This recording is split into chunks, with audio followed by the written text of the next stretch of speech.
ये तालियां कमजोर है, जरा दोनों हाथ उठाकर तालियां बजाकर आसानी करे भाई।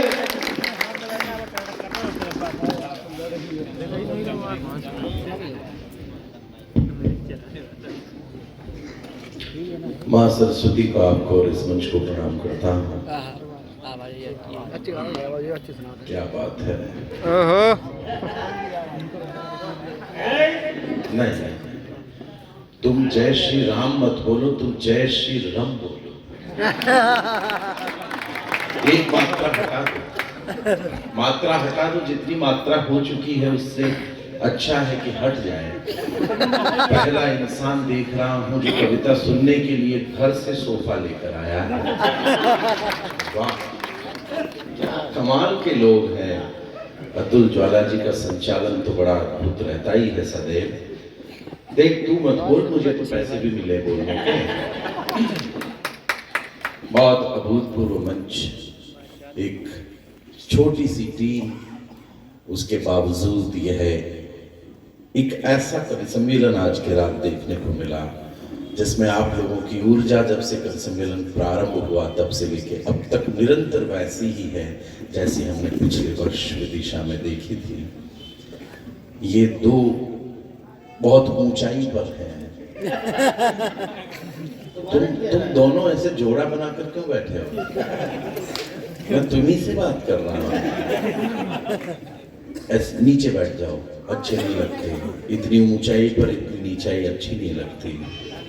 विराजित हो जाए। एक्चुअली क्या है कि आपकी वजह से पीछे दिखाई नहीं दे रहा है। जी जी जी जी, बहुत अद्भुत सम्मेलन है। कटप्पा हमारे सामने बैठा है। कवि सम्मेलन होता है तो पान की दुकान मध्य रात्रि तक चल जाती है। बाबूजी पान खिला भी रहे हैं, पान बना भी रहे हैं, पान सब कुछ हो रहा है। बालक ये विद्यालय से आने का कौन सा वक्त है? मुझे नहीं लगता तू किताब पढ़ के आ रहा है। तेरी ऊर्जा बता रही है कि तू किताब फाड़ कर किताब फाड़ना हमारे साथ है। नगेंद्र लोधी मेरे प्यारे भाई, मैं उनका इंतजार कर रहा था कि वो आ जाएं तो मैं प्रारंभ हूँ। आप इस तरह बिल्कुल निराश्रित से मत बैठिए, कुर्सियां और भी हैं। आप जब सीढ़ियों पर बैठते हैं तो लगता है देखिए जैसे कि उर्मिला लक्ष्मण का इंतजार कर रही है। कुर्सी देख लो, बहुत सारी खाली हो चुकी है, पीछे इतनी खाली हो चुकी है, कोई मतलब वाली बात नहीं। अच्छा खींचोगे क्या? ये हमारी, हम तो फोटो लायक रहे ही नहीं है। तो माताएं बहनें यहाँ पर उपस्थित है ही नहीं, एक दो महिलाएं हैं जो कि आई हैं। नारी शिक्षा पर अगर जोर दिया जाता विदिशा में तो आज कवि सम्मेलन में कुछ महिलाएं भी उपस्थित होती। लेकिन प्रयास करें नगेंद्र कि अगले वर्ष कुछ माताओं बहनों की उपस्थिति हो ताकि भाषा का हमारा जो भाषा की मर्यादा है कवि सम्मेलन की वो बनी रहे। बहुत सारी बातें करूंगा, 11:15 हो गए हैं, 15 मिनट बाद में 12 मैं बजा दूंगा। जी, कैमरे वाला लगातार कैमरा लगाए हुए हैं। अरे मैं रुक जा, तू बेवकूफ हो गया क्या? बिल्कुल ही, मतलब मैंने तेरे से बात क्या कर ली, तू तो मतलब गले ही पड़ रही है। देखो यार अतुल भाई, और सुन मेरी बात सुन, मेरे लल्ला मेरी बात सुन। मेरे बच्चे, मैंने तुमसे कहा था कि रणभूमि में युद्ध हो उससे पहले मनोभूमि में खेला जाता है। मैं निवेदन आपके बीच बहुत सारे करूंगा और तू थोड़ी ढंग की पिया कर ताकि पूरे शहर को पता नहीं चले। ब्रांड अच्छा बना, जाने कौन सा पीकर आया है? ऐसा कोई पीता है भला? और जो इतना पीता है वो कितना जीता है, ये अपने भूतपूर्व पियक्कड़ों से जरूर पूछना। बाबूजी आप आ चुके हैं, मैं आप ही का इंतजार कर रहा था। आप सही समय पर आए हैं, हम थोड़ा जल्दी शुरू हो गए थे, मैं माफी चाहता हूँ।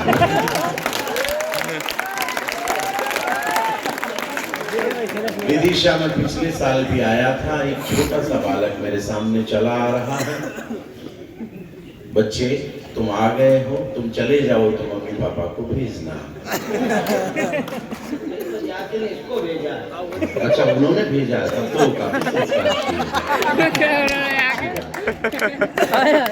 कुछ लोग दुकानों के बाहर बैठ गए। दुकानों के बाहर वही बैठते हैं जो बिकाऊ हो जाते हैं। लेकिन आप अच्छी जगह बैठे हैं। मैं तो ऐसा कह सकता हूँ, किसी की इतनी हिम्मत नहीं कि आपको खरीद सके। आप तो हमारे अनमोल रतन हैं। ऐसा मैंने इसलिए कह दिया कि पहली बात का आपको बुरा नहीं लगे। चलता रहता है, बहुत सारी बातें हैं। कमाल ही वैसा भी है। मुझे लगता है इसने 4-5 इकट्ठी पी ली आज। कभी रम अपना असर दिखा रही है, कभी विस्की दिखा रही है, कभी जिन दिखा रही है, कभी देसी दिखा रही है। स्वागत है। प्रारंभ मैं भी कर रहा हूँ। जितनी भीड़ यहाँ पर है, जितने भी लोग उपस्थित हैं, मैं एक बात कह दूं, उसके बाद में आप लोग मुझे प्रारंभ कर देंगे, ऐसे मैं उम्मीद रखता हूँ। मेरी बात सुन लीजिए। कवि सम्मेलन जब प्रारंभ हुआ तो अंतिम पंक्ति तक लोग यहाँ पर थे, और अभी केवल इतने से लोग मेरे सामने हैं। मेरा ऐसा मानना, आ जाएंगे वैसा कोई दिक्कत नहीं है। ऐसे अंधेरे कोने में क्यों बुला रहे हो उनको? बैठिए वैसा, बैठिए, विराजित हो आप भी। बैठिए बैठिए बैठिए बैठिए सर, प्लीज बैठिए। क्या बात है, आप तो पिछले साल भी आए थे ना आप? बस मैं पहचान गया आपको, क्योंकि पिछले साल के बाद में मैंने भी यही वाला किया है। साल भर खाली था मैं। आइए, मैं निवेदन करना चाहता हूँ आपके बीच, और आप ये आवाज आए, जितने तेरे तुमने 7 चक्कर लगा लिए, इतने में हमारी तरफ शादी हो जाती है। आइए, निवेदन कर रहा हूँ। एक फिल्म आई अभी, पठान। दीपिका ने क्या पहन रखा है, इस बात से हमें कोई भी आपत्ति नहीं है। किस रंग का पहन रखा है, मुझे इस बात से भी कोई आपत्ति नहीं है। लेकिन जब वो इस भगवा को पहनकर कहती है कि ये बेशर्म रंग, तो हम सिर्फ ये कहना चाहते हैं कि ये भगवा यदि बेशर्म रंग है, तो ये उगता हुआ सूरज भी बेशर्म रंग है। ये संतों ने जो अपने तन पर आवृत कर रखा है, ये भगवा भी बेशर्म है। इन बॉलीवुड के दलालों को 4 पंक्तियां निवेदित कर दूं, तो फिर मुझे ये लगे कि मैं उसी विदिशा में हूं जो कविता की दिशा में अपने कदम बढ़ा रहा है। मैं 4 पंक्तियां पढ़ रहा हूं। चौथी पंक्ति में अगर यहां से लेके वहां तक दोनों हाथ आसमान में उठकर तालियों की गड़गड़ाहट होगी, दावा है मेरा, तब मुझे एहसास होगा कि मातृभूमि युवा परिषद के कवि सम्मेलन में अपने भाई नगेंद्र लोधी के आमंत्रण पर दूसरी बार आकर मैंने कोई गलती नहीं की। मैं 4 पंक्तियां सुना रहा हूं, सुन लीजिए। थोड़ा सा इससे आप माइक वाले आप ही हैं। क्या बात है, पजामा कुर्ता आपने पहन रखा है, तो मुझे लगा आप भी कवि हैं। देखिए, जब आप कवि सम्मेलन में आते हैं तो पजामा कुर्ता पहन के जाते हैं, और जगह जाते होंगे तो आप और प्रकार के कपड़े पहनते होंगे। मैं आपके संस्कारों को प्रणाम करता हूं। अब आप इसे थोड़ा सा शार्प कर दीजिए। इतनी तारीफ इसलिए कि क्या पता नहीं करेगा। तारीफ करके काम करवाना पड़ता है। थोड़ा सा ईगो भी अगर आपको देना आता हो तो ईगो देना है जी। बहुत बेहतरीन। कि ऋग्वेद सामवेद यही तो यजुर्वेद, यही अर्थवान सा खर्व वाला रंग है। बेशर्म रंग, ये भगवा और बेशर्म रंग। चौथी पंक्ति में अगर अशोक चारण ने कुछ कह दिया हो, तो फिर यहाँ पर वो हो जाए जो रात को करमशी में था। 30,000 लोग सामने थे। पहली 4 पंक्तियों पर अनिलानंद जी ने आकर जब मुझे माल्यार्पण किया, तो मुझे एहसास हुआ कि मैंने संतों के इस रंग की रक्षा में जो 4 पंक्तियां लिखी, पूरा देश मेरे साथ खड़ा है। सुना रहा हूं, सुनिएगा। ऋग्वेद सामवेद यही तो यजुर्वेद, यही अर्थवान सा खर्व वाला रंग है। तो सूरज हो संत या अनंत शून्य ब्रह्म पंथ, सर्व तत्व में समाया सर्व वाला रंग है। सर्व तत्व में समाया सर्व वाला रंग है। तो होली हो दिवाली की राम कृष्ण का जन्म, शक्ति की आराधना के पर्व वाला रंग है। और बॉलीवुड के दलालों को कर कह देना, शर्म वाला नहीं है गर्व वाला रंग है। तालियां कम रह गई, विदिशा आसमान में हाथ उठा दे, मुझे एहसास करा दे कि मैं उन्हीं लोगों के बीच खड़ा हूं कि शर्म वाला नहीं है गर्व वाला रंग है, शर्म वाला नहीं है गर्व वाला रंग है। तो चंड और मुंड या महिष मुंड उठाए तो भावों के भुवन की भवानी को जगाइए। तो नारियों के अधिकारों का हनन होता हो तो 57 की झांसी वाली रानी को जगाइए। तो बंजर भूमि में फूल देखने की आशा हो तो आजादी के वक्त की कहानी को जगाइए।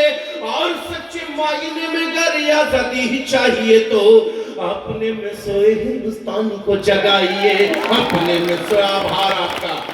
विदिशा में प्रणाम करता हूं कि आपने कविता की रक्षा में इतने हाथ खड़े कर दिए।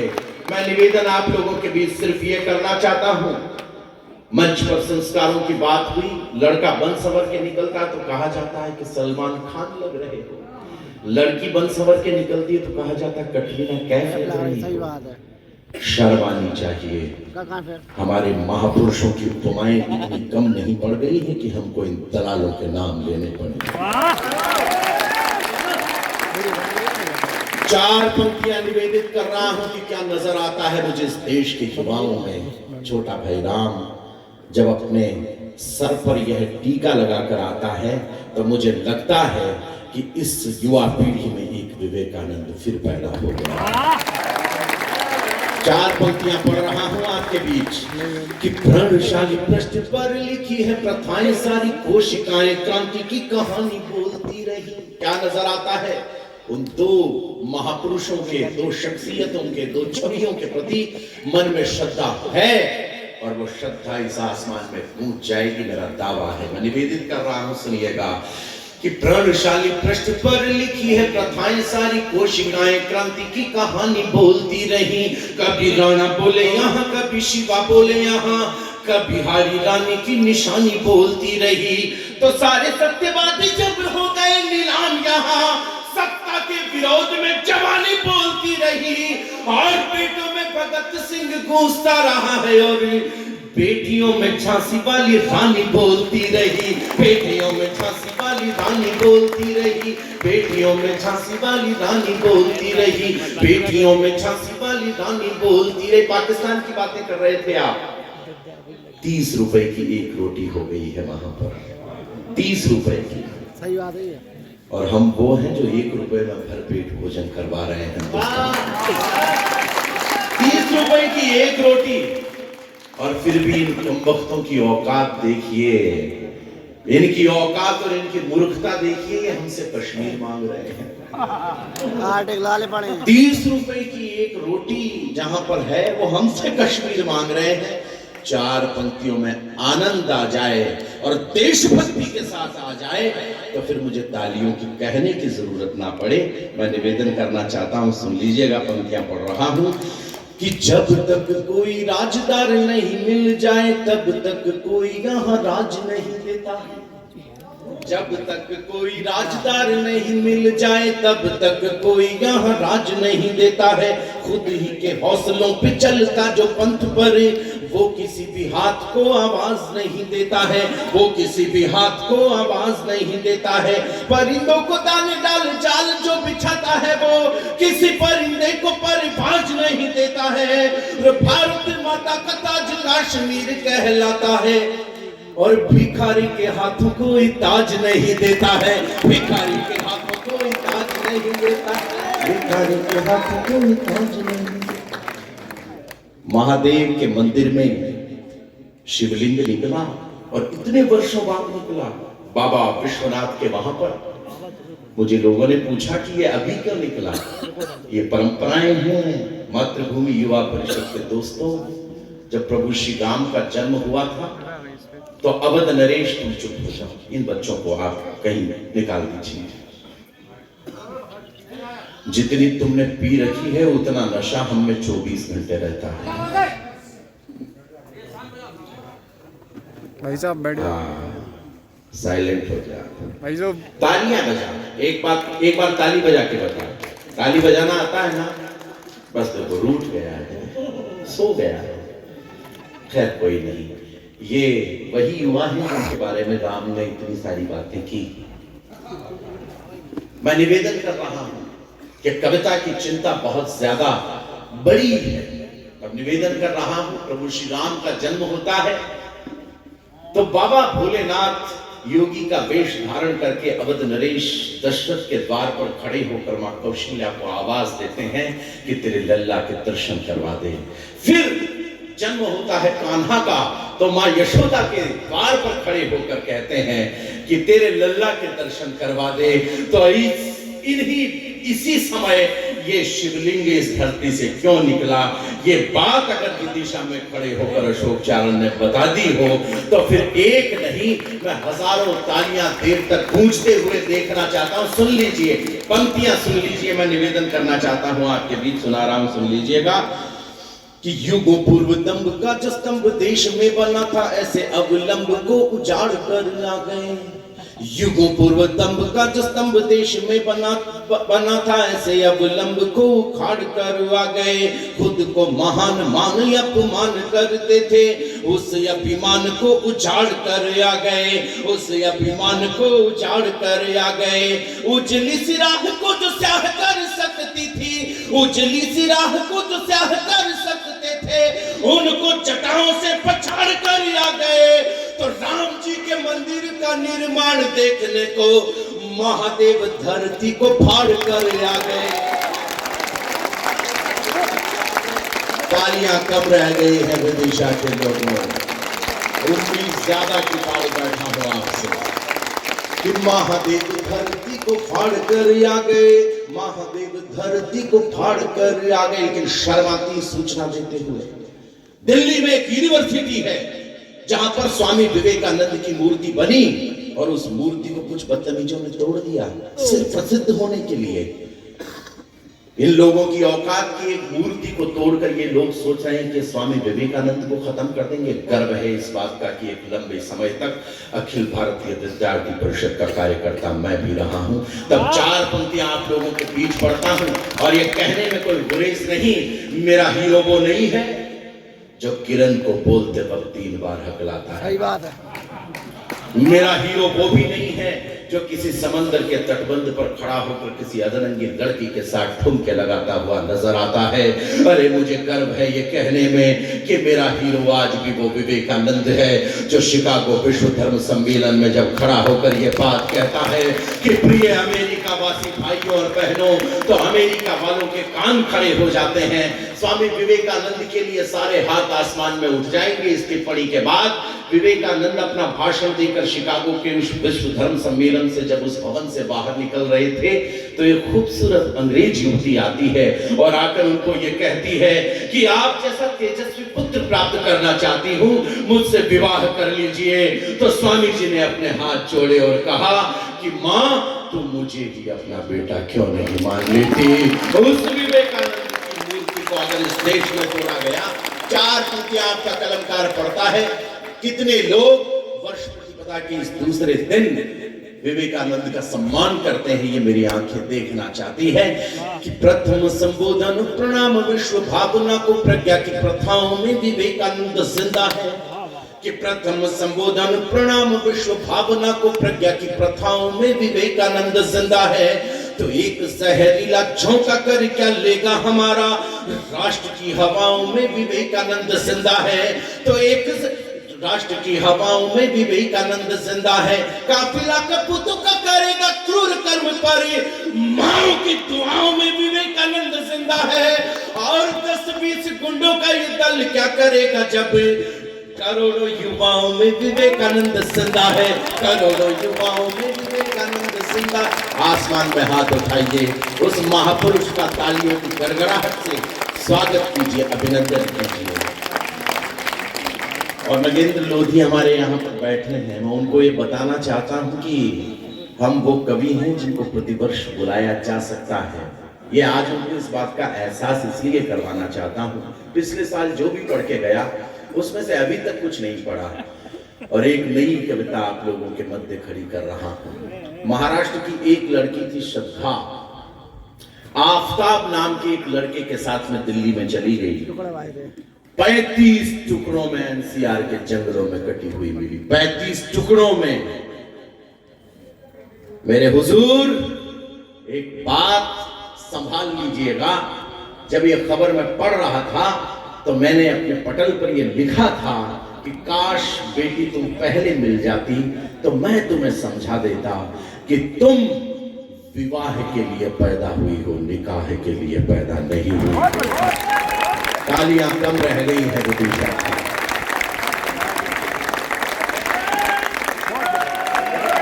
और कविता मैं नहीं, कविता विदिशा प्रारंभ करेगा, कविता विदिशा के ये श्रोता प्रारंभ करेंगे।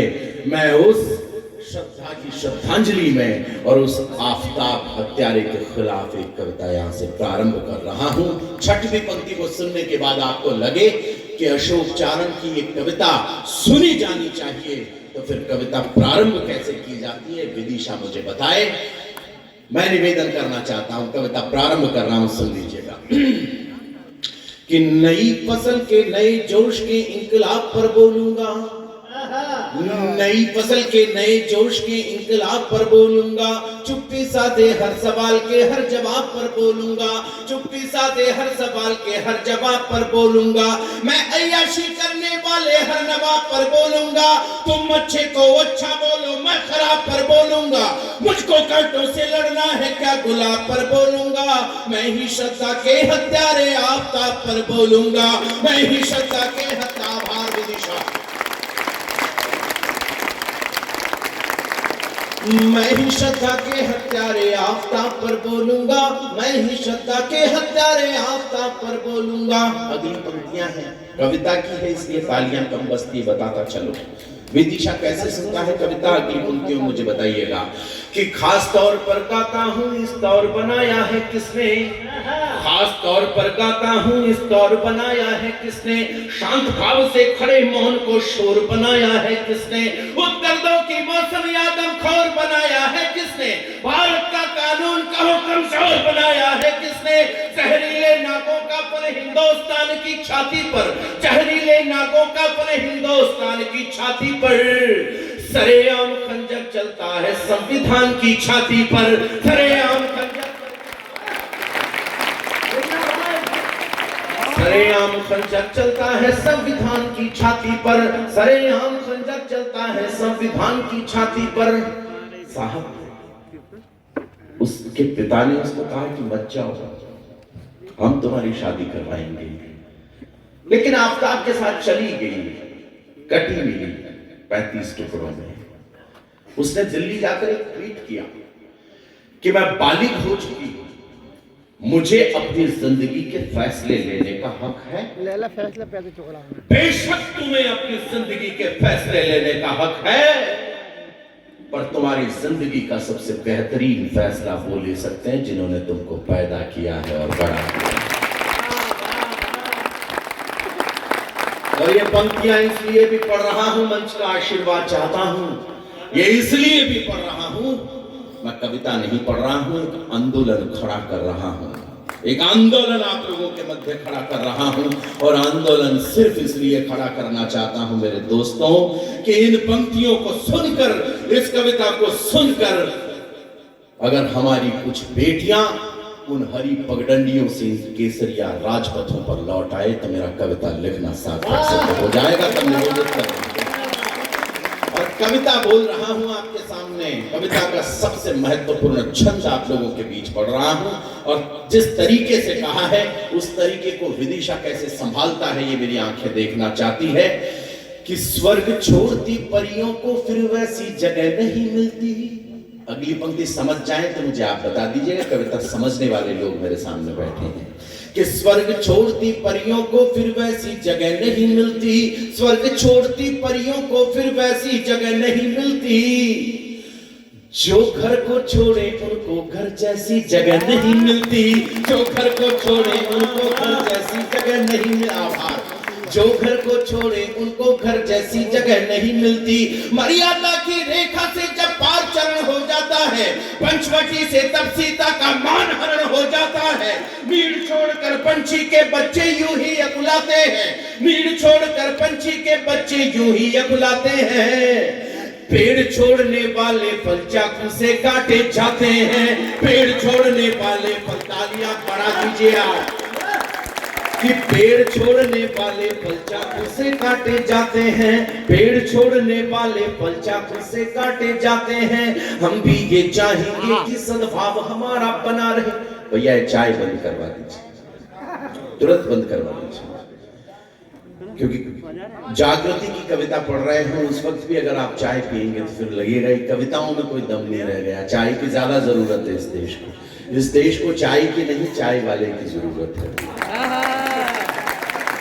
चाय की कोई जरूरत नहीं। मैं निवेदन आप लोगों के बीच सिर्फ ये करना चाहता हूं, मेरी बात समझ लीजिएगा। आज दिन तक हमने कभी हिंदू मुसलमान नहीं किया, क्योंकि हम जानते हैं प्रिय मित्रों, इस देश को जब भी जोड़ा जाएगा, जोड़ने की बात कह के ही जोड़ा जाएगा, तोड़ने की बात कह के देश कभी जुड़ने वाला नहीं। पर निवेदन कर रहा हूं आपके बीच, पंक्तियां पढ़ने की कोशिश करता हूं कि हम भी ये चाहेंगे कि सद्भाव हमारा बना रहे, गले लगाती बाहों का फैलाव हमारा बना रहे। संविधान का पद दे करके मान दिया अंसारी को, कि संविधान का पद दे करके मान दिया अंसारी को, राष्ट्रपति अब्दुल कलाम एटम के प्रबल पुजारी को। इन मंचों पर हम हमीद के बलिदानों को गाते हैं, इन मंचों पर हम हमीद के बलिदानों को गाते हैं। अशफाकुल्लाह के चरणों में अपना शीश झुकाते हैं, अशफाकुल्लाह के चरणों में अपना शीश झुकाते हैं। और कसम देता हूं विदिशा में बैठे हुए, इस कवि सम्मेलन में बैठे हुए प्रत्येक श्रोता को, कि मुझे अब केवल उन लोगों की तालियां चाहिए जो निडर हों, डरपोक और कायर लोगों की तालियां इन 6 पंक्तियों पर मुझे नहीं चाहिए। मैं जो बोलने जा रहा हूं, मेरी हिम्मत आपको अच्छी लगे, आपको लगे कि अशोक चांद ने हिम्मत की है और इसकी हिम्मत को बढ़ाने के लिए आसमान में हाथ उठाने चाहिए, तो निवेदन करना चाहता हूं, आपके बीच पंक्तियां पढ़ने की कोशिश कर रहा हूं, सुन लीजिएगा। पर ये प्रेम जाल डाले सयाद नहीं तो फिर क्या है। बैठिए भाई साहब, आप जिस हिसाब से हाथ हिला रहे हैं लगता है आप चुनाव लड़ेंगे। बैठिए। हम यहाँ पर खड़े होकर पूरी कायनात को हिलाने की बात कर रहे हैं और आप केवल हाथ हिला रहे हैं। बैठिए, इनका सम्मान कर दीजिए, थोड़े लेट आए हैं। मैं निवेदन कर रहा हूँ आपके बीच, सुन लीजिएगा, पंक्तियां पढ़ना चाहता हूँ। इन मंचों पर हम हमीद के बलिदानों को गाते हैं, अशफाकुल्लाह के चरणों में अपना शीश झुकाते हैं। हिम्मत कर रहा हूं और अकेले नहीं कर रहा हूं, आपके दम पर करो तो भाई साहब, और आप साथ नहीं देंगे तो भी ये हिम्मत जीवन भर करता रहूंगा, ये बात भी कह रहा हूं। पर ये प्रेम जाल डाले से याद नहीं तो फिर क्या है, पर ये प्रेम जाल डाले से याद नहीं तो फिर क्या है। खून सना ये खंजर मुर्दाबाद नहीं तो फिर क्या है, खून सना ये खंजर मुर्दाबाद नहीं तो फिर क्या है। इंसानी फितरत से ये बर्बाद नहीं तो फिर क्या है, इंसानी फितरत से ये बर्बाद नहीं तो फिर क्या है। इश्क सूलियों पर टांगे जल्लाद नहीं तो फिर क्या है। बेटी के टुकड़े टुकड़े ने चीख चीख कर यही कहा, बेटी के टुकड़े टुकड़े ने चीख चीख कर यही कहा। तुम ही बोलो कि ये लफ्ज़ हाथ नहीं तो फिर क्या।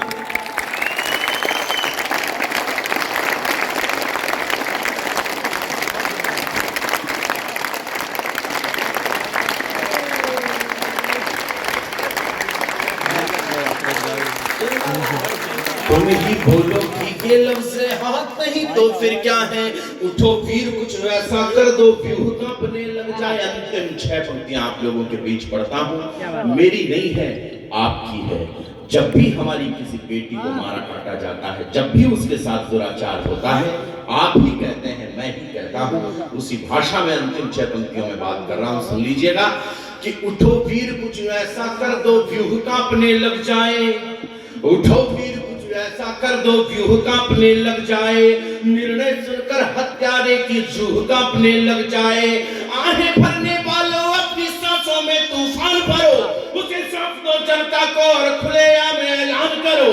जैसे उसने काटा उसको वैसे ही काटा जाए, जैसे उसने काटा उसको वैसे ही काटा जाए। हत्यारे को भी उतने ही टुकड़ों में बांटा जाए। हत्यारे को भी आभार आपका। आसमान भर तालियां विदिशा के हुए इस बात पर।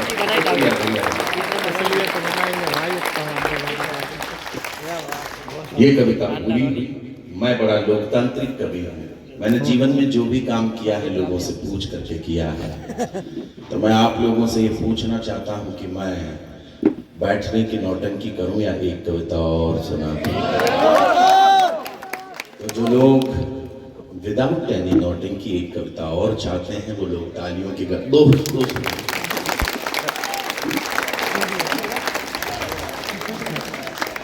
ये इशारा बहुत गलत है, हम स्कूल में करते थे। इशारा बहुत गलत है, लेकिन ठीक है। हमारी कविताएं सुनकर देशभक्तों को तो ठीक है, लेकिन उनको तो ये हो ही जाता है। तुम बैठ जाते हैं, खड़े क्यों हो? बैठ जाओ बच्चे। छोटा बच्चा भी बैठ जाएगा तो अच्छा लगेगा। बैठ जाओ बेटा। भाग गया है, बड़ा चंचल बालक है, जिसका भी है एक ही होगा। निवेदन कर रहा हूँ, बहुत अद्भुत आप लोग सुन रहे हैं। पहले वाले तो दीपन भाई। अरे ए लखिया साहिब यहाँ खड़े हैं, तुम बीच में बतिया रहे हो। ऐसा नहीं कर। अरे रहने दो तुमने दाढ़ी बढ़ा रखी है, पर दाढ़ी बढ़ाने से अनुष्का नहीं मिलती। बल्ला चलाना पड़ता। चल रहा है। नगेंद्र ने बढ़ा रखी, देखो नगेंद्र को तो मिल भी सकती है कोई अनुष्का वाकई। लो बोलो, राम भदावर और ऊंची बात कह रहे हैं। कहने बाल भी बढ़ा। हालांकि मेरे समझ में नहीं आई, पर वो कह रहे हैं तो ऊंची।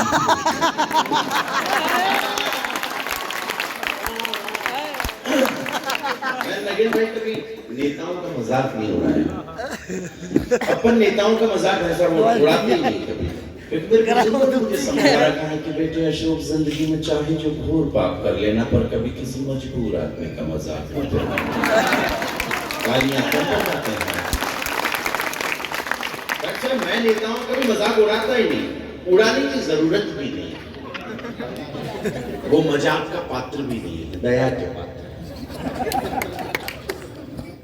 देखिए, सफेद कपड़ों में आप बैठे हैं, बिल्कुल बीच में बैठे हैं।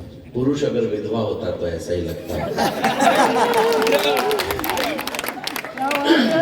अपन नेताओं का मजाक उड़ाते नहीं। हमारी तरफ एक नेताजी भाषण दे रहे थे, बड़ा अद्भुत, कि मित्रों, लोहा लोहे को काटता है, हीरा हीरे को काटता है, जहर जहर को काटता है।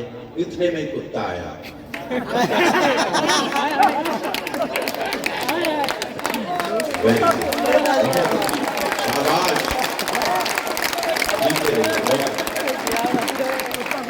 बहुत सारे नेता, एक मध्यावधि चुनाव बजट कम होता है, बजट कम होता है मध्यावधि चुनाव में, तो बहुत सारे नेता एक ही काल में भर के जा रहे थे, एक ही काल में भर के जा रहे थे। तो आप देवियों का चाहे देवियों का पलट गई। कहाँ वाले आपकी तरह बड़े संस्कारी थे, उन्होंने तुरंत सभी का अंतिम संस्कार कर दिया। पुलिस वाले अपनी आदत के मुताबिक थोड़ा देरी से पहुंचे। पहुंचते ही बड़े साहब ने कहा, बोले क्या किया? बोले साहब हमने सबको जला दिया। बोले कोई जिंदा तो नहीं था? बोले एक दो थे जो चिल्ला रहे थे कि हमें मत चलाओ, हम जिंदा हैं। तो हमें लगी कम वक्त नेता है, झूठ ही बोल रहा है। तालियां बहुत कम बजाने हैं, नेताओं का सम्मान कीजिए, अच्छा लगता है। भारत जोड़ो यात्रा चल रही है। एक बारीक बात 2-4 लोग समझेंगे इस वीडियो में, मैक्सिमम 2-4 से ज्यादा नहीं समझेंगे। भारत जोड़ो यात्रा चल रही है। एक्चुअली उनको किसी ने कह दिया कि कांग्रेस ही भारत है। मैंने पहले ही कह दिया था, 2-4 समझे। जो चीज टूट जाती है उसे जोड़ा जाता है, पता है? जो चीज टूट जाती है उसे जोड़ा जाता है। तो जिस भारत तो अखंड है, उसको जोड़ने की क्या जरूरत है? ये भारत तो हम देशभक्तों की, हम राष्ट्रभक्तों की वजह से अखंड था, अखंड है और अखंड रहेगा। जो लोग इस भारत को वो समझ रहे हैं, वो इसे जोड़ते फिर रहे हैं। अच्छी बात, जोड़ा जाना चाहिए। बड़ा जोरदार काम हुआ, अभी बहुत खतरनाक काम हुआ भारत जोड़ो यात्रा के दौरान। बहुत, तुम मेरी बात सुनो, तुम दोनों मेरी बात सुनो, दोनों चुपके बात मत करो। कोर्ट ने कह दिया, इसका मतलब सरेआम करोगे? गलत बात है। मैं विरोध करता हूं दोनों का। तो मैं निवेदन कर रहा था आपके बीच, मैं सुना रहा था आपके बीच, कांग्रेस भारत जोड़ो, अच्छी बात है, जोड़ा जा रहा है। हे पीत वस्त्रधारी, आप अपने स्थान पर विराजमान हो। एमपी से निकल रहे थे, पता आपको? एक्चुअली उस आदमी से ज्यादा दिमाग ना आप में है ना मुझ में, क्योंकि सिद्धांत कहता है कि जो चीज खर्च की जाती है वो कम हो जाती है। आपने और मैंने दिमाग खर्च किया, अपना कम हो गया, अगले ने कभी किया ही नहीं। एकदम फ्रेश, इतना फ्रेश कि अब तक तो सील भी नहीं खुली। कमाल, इतना फ्रेश दिमाग। ऐसा सवाल इस देश में सिर्फ वही कर सकते हैं। आपकी मेरी औकात के बाहर की बात है। सवाल किया, गुजर रहे थे किसान गन्ने के खेत पे, किसान को पूछा, बोले ये क्या है? बोले ये गन्ना है। बोले अच्छा, क्या ये वही गन्ना है जिसके गुड़ लगता है? अभी देखो बहुत बढ़िया अब हो गया। किसान अपने विदिशा में, तो उसने कहा कि जी जी जी जी जी जी जी ये वही गन्ना है जिसके गुड़ लगता है। बोले कब लगेगा? बोले जिस दिन तुम प्रधानमंत्री।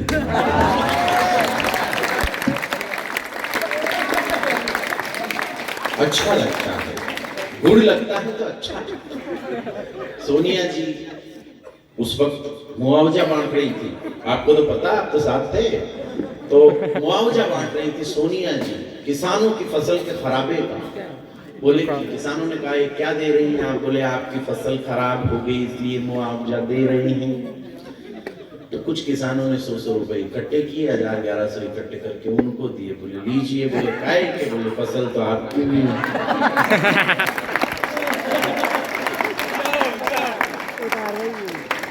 ऐसे जलवे जिंदगी में चल रहे हैं, समझ रहे हैं आप? कोरोना के बाद में कुछ सम्मेलन, कोरोना में उलझे रहे ये कवि कवियत्री सारे। कोरोना में हैं? कितने बुरे उलझे रहे बताओ, बोलो, जवाब दो। आप मत दो जवाब, मैं दे दूंगा। मैं बता रहा था आपको, कोरोना में इतने उलझे रहे, घर पे ही थे, घर पे महीने में 25 दिन बाहर रोते फिरने वाले ये कवि लोग, जब 25 दिन लगातार घर पे थे, तो पत्नी ने इनको देखकर ये कहा, पता नहीं ये बीमारी कब जाएगी।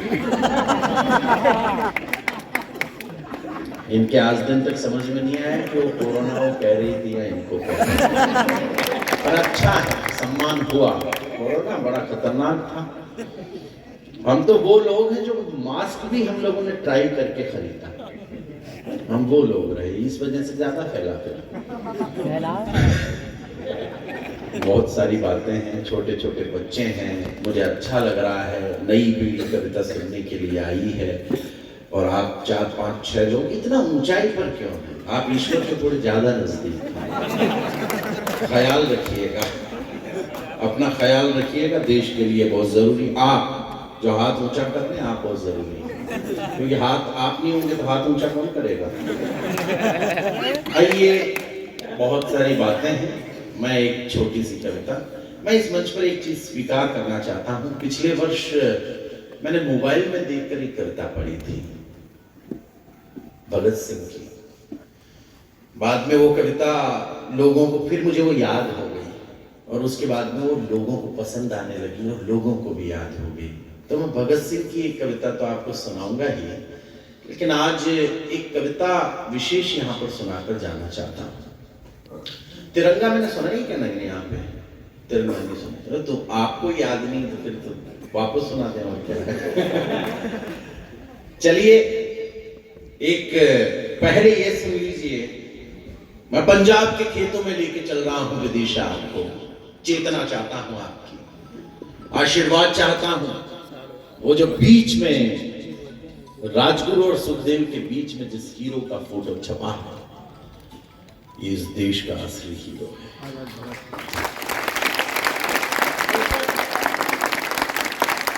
हीरो वो थोड़े ना है, ये कोई हीरो है क्या? इनको तो हमने बता दिया, इनको तो हमने बता दिया कि जेब से पैसा नहीं निकलेगा तो कमबख्तों तुम कंगाल हो जाओगे। ये देश है जो अब तय करने लगा है। एक वक्त था जब इस देश को जो दिखाया जाता था ये देश देख लेता था, लेकिन ये वक्त आ चुका है कि इस देश को वो दिखाना पड़ रहा है जो ये देश देखना चाहता है। तब निवेदन कर रहा हूं आपके बीच, वो सतलज में स्वतंत्रता की लहर उठाने आया था। मेरे प्यारे दोस्तों, पंजाब के उन खेतों में आपको लेके चल रहा हूं, उन खेतों में जहां पर एक किसान अपने हाथों से बीज बो रहा है। उसका 11-12 वर्ष का बालक जाता है और जाकर कहता, पिता क्या कर रहे हैं आप? बोले बेटा बीज बो रहे हैं।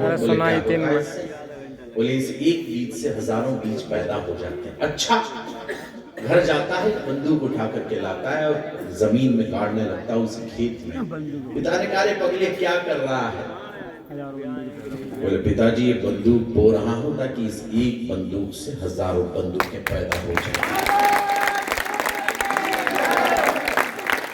इस एक बंदूक से हजारों बंदूकें पैदा हो जाएं, अपने दोस्तों में बांट दूं और इन कमबख्त अंग्रेजों को भारत की सीमाओं से बाहर निकाल दूं। विदिशा अनुमति दे, मैं इसी नरनाहर भगत सिंह पर एक कविता यहाँ पर खड़ी करना चाहता हूँ। वो सतलज में स्वतंत्रता की लहर उठाने आया था, अंग्रेजों के महामहल की नींव हिलाने आया था। वो परतंत्र देश के मन में मुक्ति जगाने आया था, हर गुलाब को इंकलाब का ख्वाब दिखाने आया था, बलिवेदी की सैया पर सोने की खातिर आया था। वो खेतों में बंदूकें बोने की खातिर आया था। वो क्रांति गगन अब भी भारत की पुरवाई में जीवित है। वो भगत सिंह अब भी भारत की तरुणाई में जीवित है। तालियां कम रह गई, ज्यादा की उम्मीद रख रहा हूं कि वो भगत सिंह अब भी भारत की तरुणाई में जीवित है। चित्र बना रहा हूं उसका कि सांस सांस में एक स्वतंत्र एहसास रखा था जिसने, ईश्वर से ज्यादा खुद पर विश्वास रखा था जिसने। वो मुक्ति के यज्ञ कुंड पर मंडराता परवाना था, आजादी की दुल्हन का वो दूल्हा बड़ा दीवाना। धन्यवाद विदिशा। आजादी की दुल्हन का वो दूल्हा बड़ा दीवाना था। उस बब्बर की बेखौफ चाल बलि के पथ पर भी रुकी नहीं। उस मर्दाने की मूंछ कभी सत्ता के आगे झुकी नहीं। तो तिरछी तिरछी आंखों की गोरों को सीधा कर डाला। उस तिरछी टोपी वाले ने गोरों को सीधा कर डाला। उस तिरछी टोपी वाले ने गोरों को सीधा। आप भी इंडिया से हैं तो तालियां बजा सकते हैं, इंडिया से हो कि उस तिरछी टोपी वाले ने गौरों को सीधा कर डाला। तो आजादी के उत्सव की हर शहनाई में जीवित है। वो भगत सिंह अब भी भारत की तरुणाई में जीवित है। मां विद्यावती जेल में मिलने आती है। एहसान है विदिशा का कि आपने हिम्मत दी मुझे कि इस कविता को पढ़ो अशोक चार। देश में सैकड़ों मंचों पर इस वर्ष में पढ़ी, लेकिन जो पंक्तियां, जो ऊर्जा आपने पिछले वर्ष दी, वही ऊर्जा आपसे आमंत्रित करता हूं, निवेदन कर रहा हूं। मां विद्यावती जेल में मिलने आती, भगत सिंह जो कहा वही कविता में लिखा, लेकिन सुनकर रोमांच पैदा हो जाए तो इस नरनाहर का सम्मान विदिशा में देखना चाहता हूं कि राम दर्श को ज्यों कौशल्या कंटक वन को आई, राम दर्श को ज्यों कौशल्या कंटक वन को आई, वैसे मां विद्यावती जेल में भगत मिलन को आई। बोले भगत सिंह मां मेरी देह न लेने आना, वीरे कुलवीरा को भी इस कार्य हेतु भिजवाना। मैं आदेश तुम्हें दूंगा, इतना मुझको अधिकार नहीं, पर मेरी लाश पर मां तेरा रोना मुझको स्वीकार नहीं।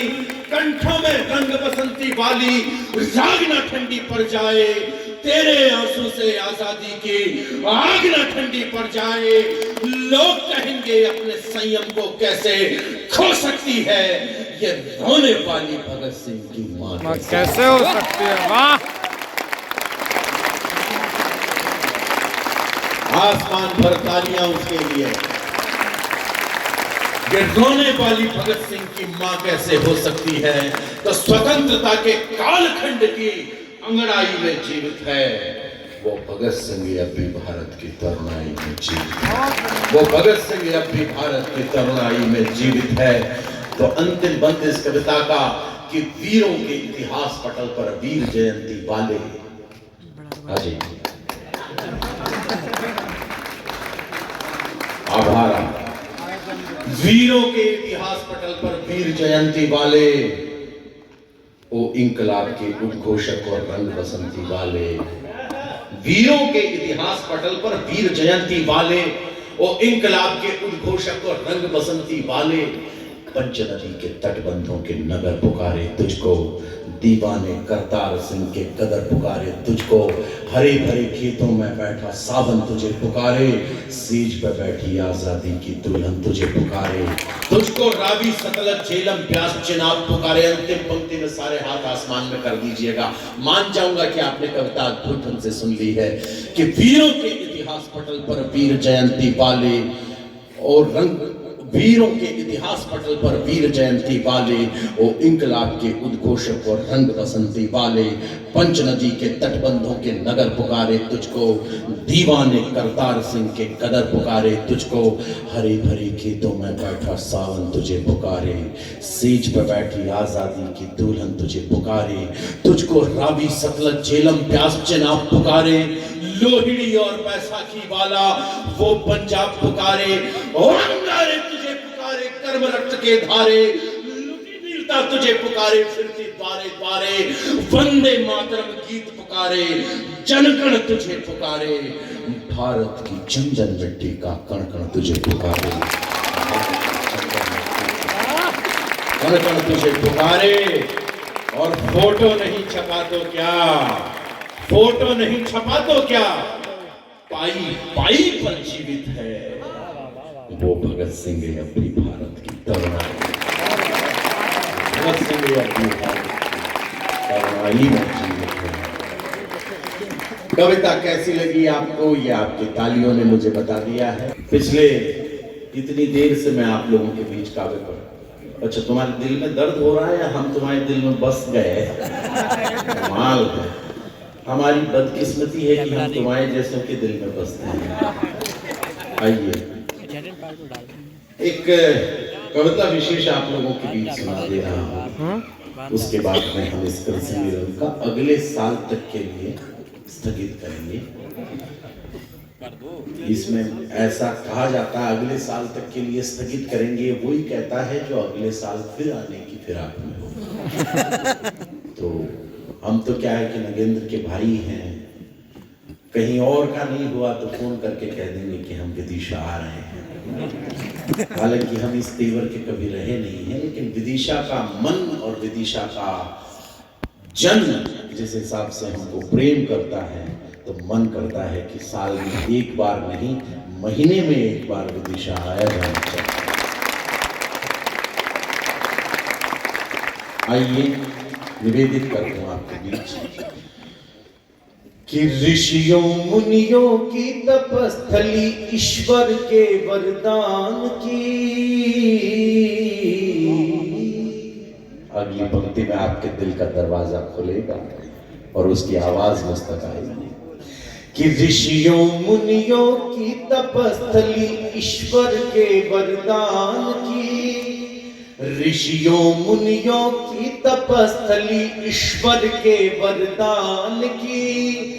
लाखों स्वर्गों से सुंदर है धरती हिंदुस्तान की। अच्छा है, कीर्तन करेंगे हम, जेल कोई नहीं जाएगा, हम सिर्फ कीर्तन करेंगे। तो ऋषियों मुनियों की तपस्थली, आसमान में हाथ उठाकर शुरू कीजिए कविता। ऋषियों मुनियों की तपस्थली ईश्वर के वरदान की, लाखों स्वर्गों से सुंदर है धरती हिंदुस्तान। और धरती हिंदुस्तान की आप गाएंगे तो अच्छा लगेगा। ऋषियों मुनियों की तपस्थली ईश्वर के वरदान की, लाखों स्वर्गों से सुंदर है धरती हिंदुस्तान की। तो हर एक दिल में राम बसे हैं, हर एक दिल में राम बसे हैं, बहती पावन गंगा है। हर एक दिल में राम बसे हैं, बहती पावन गंगा है। धरती से जुड़ करके चूमे देखो गगन तिरंगा है। धरती से जुड़ करके चूमे देखो गगन तिरंगा है। तो तेवर में कल कल बहती है, तेवर में कल कल बहती है नदियां स्वाभिमान की, लाखों स्वर्गों से सुंदर है धरती हिंदुस्तान की। ऋषियों मुनियों की तपस्थली ईश्वर के वरदान की, लाखों स्वर्गों से सुंदर है धरती हिंदुस्तान की। ये धरती हिंदुस्तान की, ये धरती हिंदुस्तान की। तो रंग दिखाती महाराणा का अब तक हल्दी घाटी है। जहां से आता हूं, मेरे आदर्श महाकवि दिनकर ने कहीं अपने उद्धरण में कहा था कि मैं राजस्थान में अपने पांव बड़े संभल संभल के इसलिए धरता हूं, क्या पता किस जगह पर किसी वीर की समाधि हो। मैं उस मिट्टी से आपको निवेदन कर रहा हूं, सुन लीजिएगा कि रंग दिखाती महाराणा का, रंग दिखाती महाराणा का, रंग दिखाती महाराणा का अब तक हल्दी घाटी है। रंग दिखाती महाराणा का अब तक हल्दी घाटी है। वहां निराली पद्मिनियों की जौहर की परिपाटी है। वहां निराली पद्मिनियों की जौहर की परिपाटी है। शौर्य रंग के सरिया देती, शौर्य रंग के सरिया देती मिट्टी राजस्थान की, लाखों स्वर्गों से सुंदर है धरती हिंदुस्तान की। ऋषियों मुनियों की तपस्थली ईश्वर के वरदान की, लाखों स्वर्गों से सुंदर है धरती हिंदुस्तान की। तो जिसका कोई अंत नहीं, जिसका कोई अंत नहीं, ये आसमान अफसानों का, जिसका कोई। और मैं उस आराध्य के चरणों तक पंक्तियां पहुंचाता हूं। मैं निवेदन कर दूं, ये लोग कहते हैं कि ये जो गजल है ये गालिब की गोलियों से आई, ये दाग के दरवाजों से निकल के आई। अरे मेरे हिंदुस्तान की गजल कहां से आती है? जरा हमको पूछो तो सही।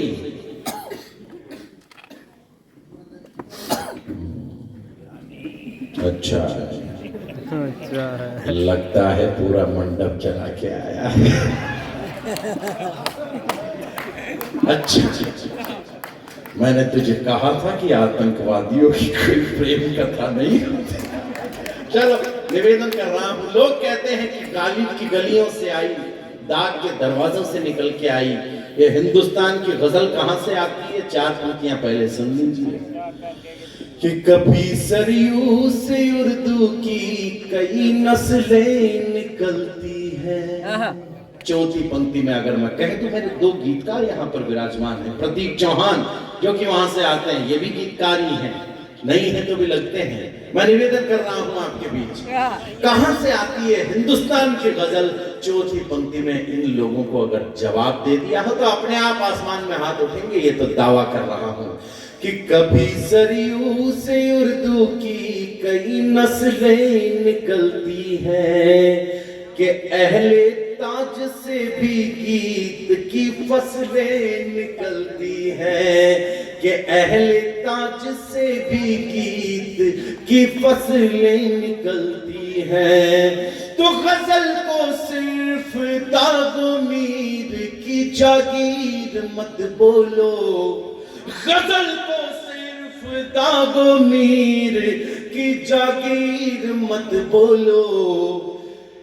मेरे कान्हा की वंशी से कई गजलें निकलती। मेरे हुजूर तब अंतिम बंद कविता का पढ़ना चाहता हूं और साथ जरा झूम करके दीजिए। यह मातृभूमि युवा परिषद का उत्सव है और इस अंतिम बंद में ये उत्सव महोत्सव में तब्दील हो जाए। अंतिम बंद कविता का सुना रहा हूं, सुन लीजिएगा। आपका मन करे तो आप खड़े होकर भी तालियां बजाकर मुझे सुन सकते हैं। अंतिम बंद इस कविता का कि जिसका कोई अंत नहीं, जिसका कोई अंत नहीं। निवेदन कर रहा हूं आपके बीच में, कितना गाऊं इस देश को, आप सुने इस देश को। तू तो बैठ ही जा, निवेदन कर रहा हूं, सुन लीजिए। हाँ, कमाल ही कर रहा है यार। कि जिसका कोई अंत नहीं, ये आसमान अफसानों का, जिसका कोई अंत नहीं। आसमान में हाथ उठाकर कि जिसका कोई अंत नहीं, ये आसमान अफसानों का। डगर डगर पर नगर बसा है यहाँ पे देश दीवानों का। डगर डगर पर नगर बसा है यहाँ पे देश दीवानों का। तो जिस गोकुल